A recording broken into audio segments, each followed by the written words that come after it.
Welcome to Taiwan Talks. I'm Rath Wang.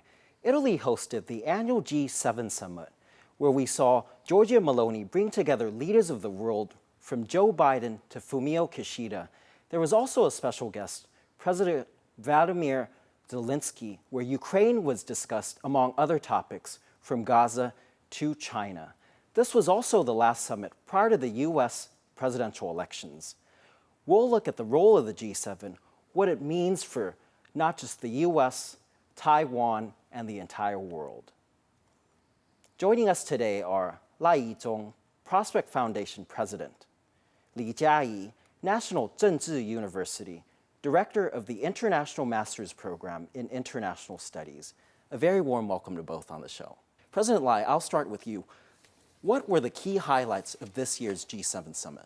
I think if you look at the various events before the G7, there were the issues about like the upcoming peace summit in Switzerland, where the war in Ukraine will be discussed, and there are also the issues about the EU parliamentary elections, how the EU itself, the overall political climate will be. Of course, whether the von der Leyen will be able to continue her second term, that was also on a lot of people's mind. So and a lot of change. Yes. And the third, of course, is that the United States will have its own presidential elections. And right now that no one knows that whether Joe Biden will have his second term or not. But this is his presence at the G7. So how to deal with those, although this is not going to be the topic of the issue to be discussed in G7, but apparently a lot of people, the leader of the G7, will have this in mind. Let's turn to you, Professor Lee. China, once again, was front and center. It is front and center in a lot of these global discussions lately. What does this mean for the world in terms of its increased aggression to the Philippines and also its aggression to Taiwan? And we've also seen a lot of talk around overcapacity in the Chinese economy. I think in recent years, China has become more assertive and authoritarian, as we have all seen. So I think the world, especially Western countries led by the United States, have been trying to, maybe they want to pull out of China, but it's very hard to decouple from China. But at least they try to do the so-called de-risking. They try to reorganize their supply chain, global production network. So what they try to do is to, say, build more factories, production sites in like Southeast Asia and other countries, try to gradually move away from China. But that means for China, then it has the overcapacity issue. So I think now Russia becomes a place or a market where China can sell the products or dual-use materials to. So this means we will see like the cooperation between two authoritarian countries with the rest of the democratic countries trying to draw a line with them. So you're seeing two parallels between democracies and autocracies comprised of China and Russia. Right. I feel like the world now is kind of divided into two big camps. One is led by the United States and other Western democratic countries, and the other, of course, is China and Russia and other like authoritarian countries. And even more clear with the G7 summit. Still on China, the G7 leaders also issued a communique reaffirming, quote, maintaining peace and stability across the Taiwan Strait is indispensable to international security and prosperity. They also mentioned supporting Taiwan's meaningful participation in international organizations. We also saw a tweet from President Lai thanking the G7 leaders. To another President Lai, what do you make of this? Okay, this President Lai did not issue a tweet. I think if you look at the G7 statement regarding the security and stability across the Taiwan Straits, it has been going on since year 2021 until now. So we can see that it becomes a norm that the G7 will come out with these positions. And then that means that from now on, the issue about Taiwan Strait security and stabilities will be the central concern among the G7 and probably will expand further even to other countries. But I think it is interesting to see that the word indispensable, that the word indispensable, first introduced in last year's the summit in Japan. And then we do know that that were actually have been labored and injected through the Japan bureaucrats. And now it has been, it sort of stayed there. Indispensable, which means that the issue about Taiwan is not just about Taiwan itself. It's an issue that the G7, the whole world, has to come to terms with. So this is a very characteristically change in comparison with what it was, how it was stated from year 2021 to year 2022. But there's also a very important statement that also stay with this the issue on Taiwan. That is how the Taiwan international participation has been argued or the thought out. Is this a change from what we've seen in the past? No, it's not a change, but because last year, also that's the first time that we started to see that the Taiwan's international participation, that word and statement has been introduced in the G7. But it was more or less in the foreign minister statement. And then this year it sort of get upgraded to the summit statement. The international participation for Taiwan, that language contains two parts. The first part is that for international organization where the statehood is a requirement for membership, then it said the position on Taiwan is that it supports Taiwan's to become an observer or meaningful participations. And for the international organization where the statehood is not a requirement as a membership, the G7, the statement for Taiwan is that they support Taiwan to be a member. That part, especially that formula, first was adopted by United States in year 2013 by the Obama administrations. And then it sort of go up and down until in year 2016, the Trump administration sort of stuck to stick with that. And then in year 2023, the issue about international participation started to get itself into the G7 statement.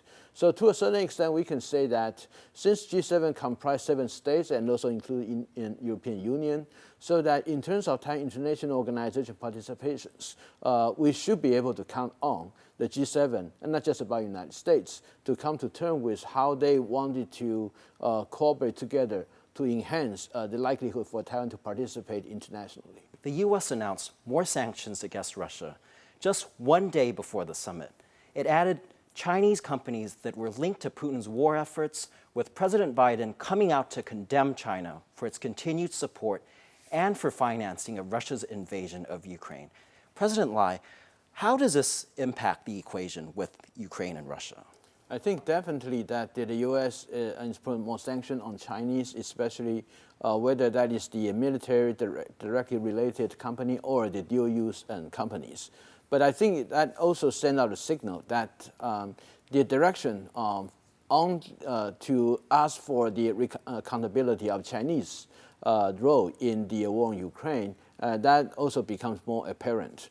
Especially in the Shangri-La dialogue, where the Zelenskyy, the Ukraine President Zelenskyy, has a last-minute effort and making himself into in Singapore to be the very last speaker of the sessions.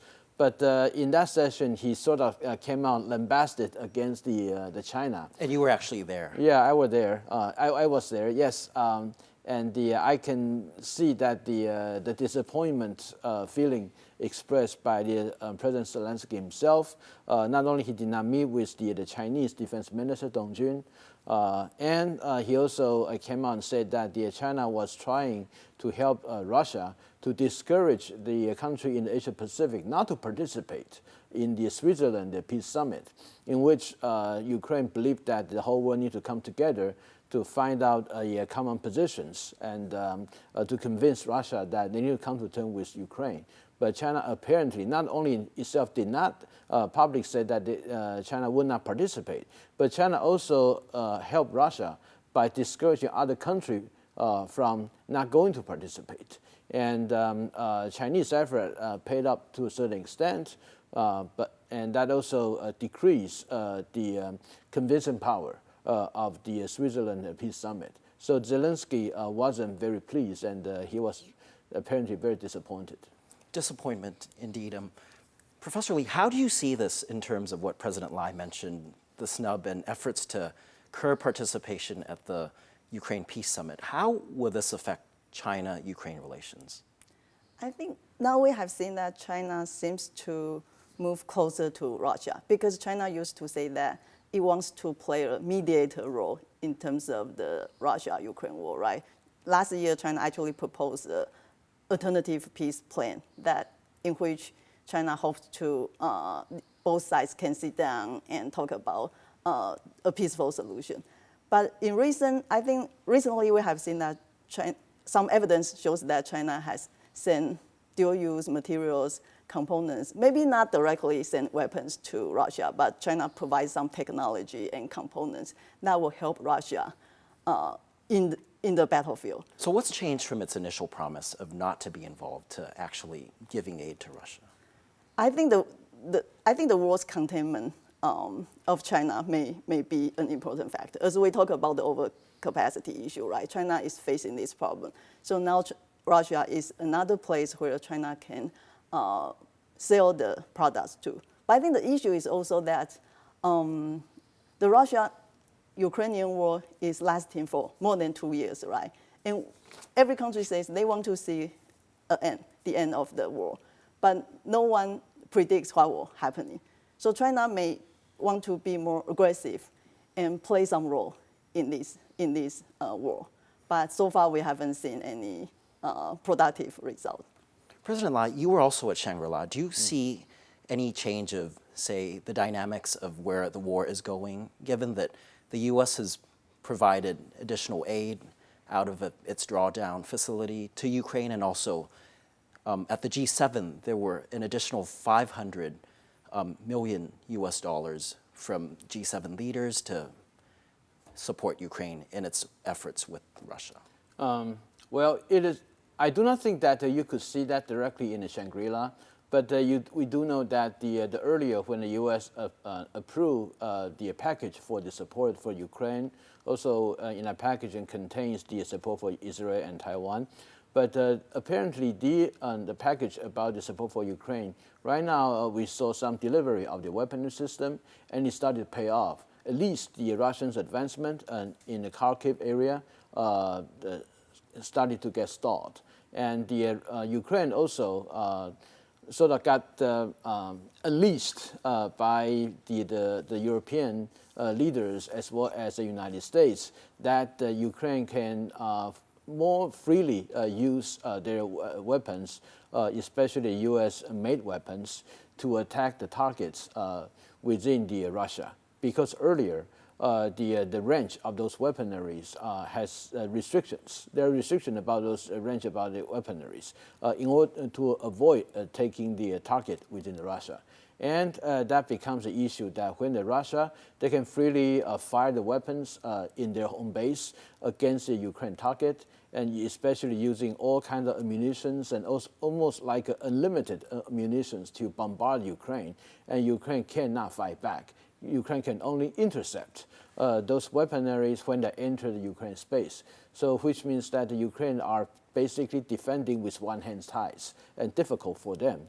And right now, all the momentum start to shift, at least not in the Russia's favor, although it hasn't really translated itself into a direct Ukraine advantage. But the delivery as well as the relaxing of the constraints on the Ukraine really pay off in a battlefield. But then I think in this Switzerland summit and also in the G7, the support for Ukraine, apparently that is very strong. The Western leaders, especially whether that's France and also from other countries, about to let the Ukraine can freely use their weapons and their war plan against Russia. That also got the resonance among other countries. So the direction is actually made the Ukraine, they can freely to use whatever means they have to defend themselves. And that also is up to the issue about how China role in this war effort. At least people thought that if you cannot be a positive factors for the Ukraine defense, at least you should be a positive factor to discourage Russia from invading Ukraine. but apparently China is not doing that. We're seeing the opposite. Exactly. And China continue, even in the Shangri-La dialogue, public say that China is not a participant in this war, and China did not export the dual-use technology and the material to Russia.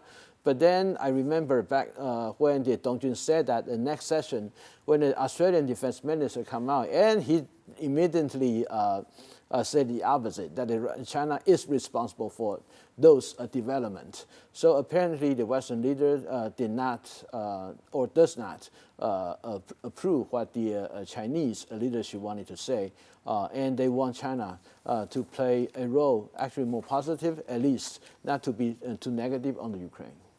Let's talk a bit about China's neighbor, Japan. Both Japan and the U.S. have signed a 10-year bilateral security agreement with Ukraine.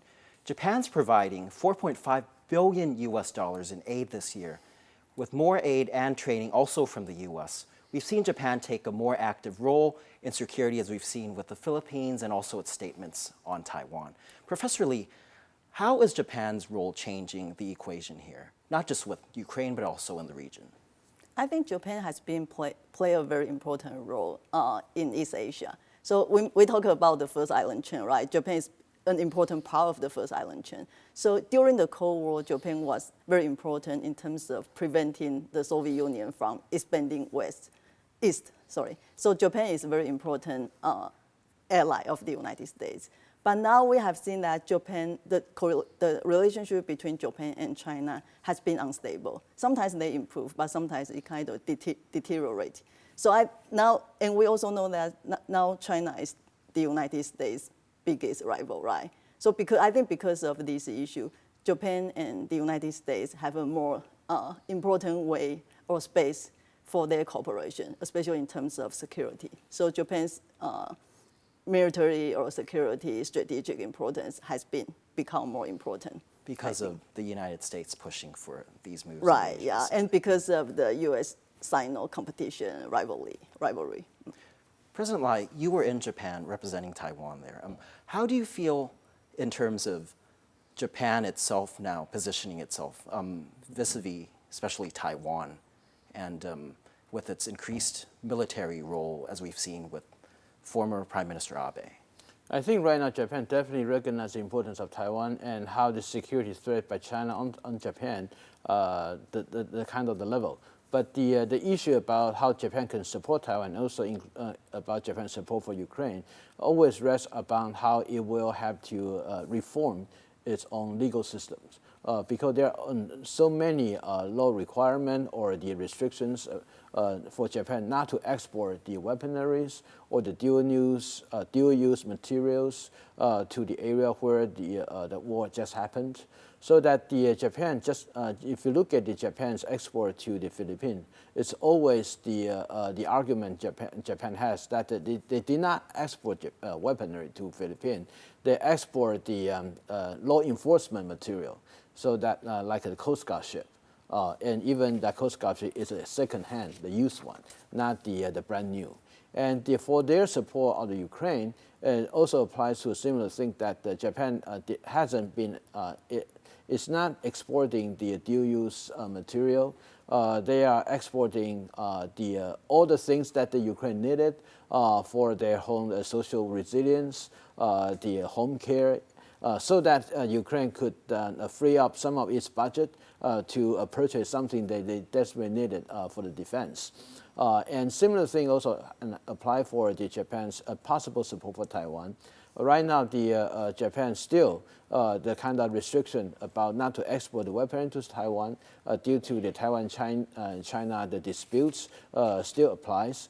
And Japan also itself knows that its restrictions actually handicap its role for maintaining peace and stability, not just about East Asia, but especially about the issue on Taiwan.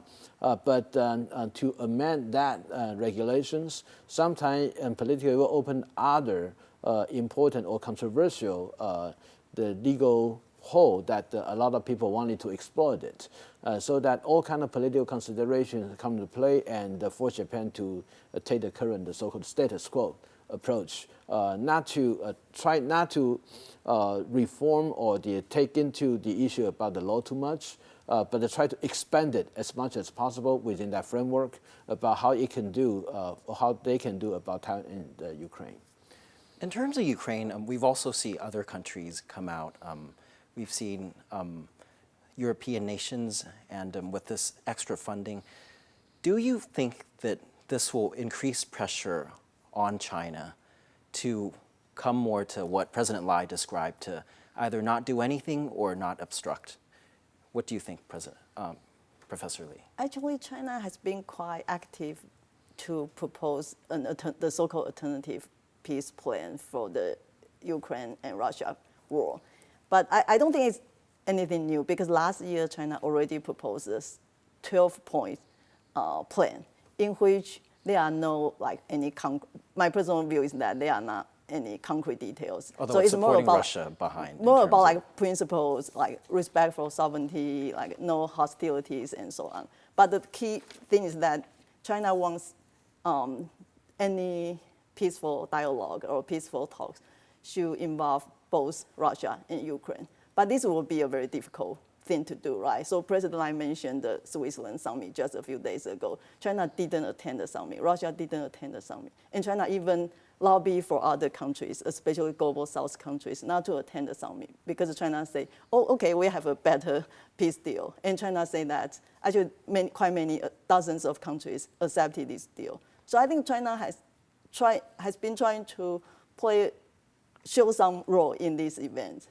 But that also means like the global society has different opinions. So now we have seen that Western countries have their own solution. They have organized this conference. They have shown unity to support Ukraine. But China is kind of moving toward Russia and try to find other global South allies to support its own peace plan. We'll talk about the global South in a bit. Back to China and the EU. There's another topic that came up in terms of EUs and bans on that, given that China's having an unfair advantage in terms of the EV market around the world, but in particularly in Europe and in North America. What do you say to that? I think the thing started that Biden imposed tariffs on Chinese EV first, then EU followed suit. But personally, I don't think they will be very effective because first, China hasn't sold any electric vehicle to the United States so far. So it's just, I think Biden's policy is just a preventive action to prevent the Chinese EV companies. So perhaps from more entering. for the US audience, Right. because of upcoming elections or perhaps Right, yeah, other I think issues. so. But for the EU, I think the tariffs haven't started yet. It will take effect in July, early July. But if that happens, I don't think it will be very effective, because the things that the Chinese EV companies are actually quite competitive in the European market. So while I have seen some data that even if they need to pay these extra tariffs duties, they can still profit more than European counterparts. They seem to be selling well in Southeast Right, Asia. right. President Lai, turning to you, if you look at the G7 and you compare China's growing influence, you see there's a divide between countries in BRICS and also in Southeast Asia.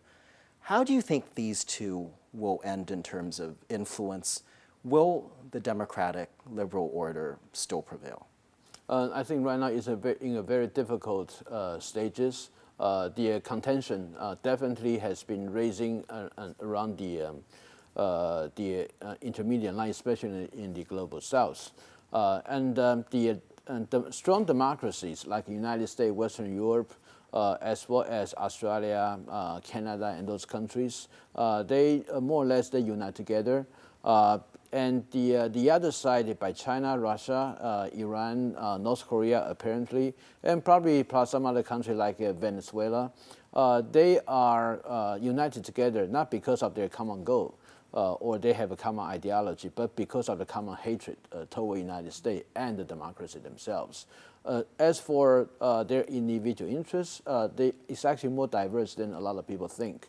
But the issue about the democracy versus an autocracy, the two blocks, is actually, yes, it's forming, and probably the tendency will be more consolidated in the future. About the Global South, how that become the battleground among those two camps, I think the contest still will continue to go on, but it will be complicated by the rising power of the Global South. Because right now, the Global South, if you look at the country in Southeast Asia, for example, many countries, they have the population over the 100 million people, and they have the GDP growth of 7-8% consistent for the last several years, probably last 2 decades, and their economy, some of them already surged to the top 10s. India, for example, positioned itself as a leader of Global South, but India is actually a number 5 economy, and probably will surpass Japan to become the number 4th. And Indonesia is not too far behind. So the issue about how the democracy and the authoritarian camp, they are competing against each other and try to gain influence among the Global South. But the Global South is not the area where they can just divide and conquer. They have to actually win, and the Global South, for some countries, they have their own agencies. So the picture is more mixed. And but the Global South also, to a certain extent, they although they are not really for the autocracies, but they also have their own resentment against democracies. So that is how the trajectory looks so messy. Thank you very much for both of your insights today. If you liked our show, please search for us on YouTube, give us a thumbs up, and hit subscribe to our channel. Thank you, stay safe, and see you next time.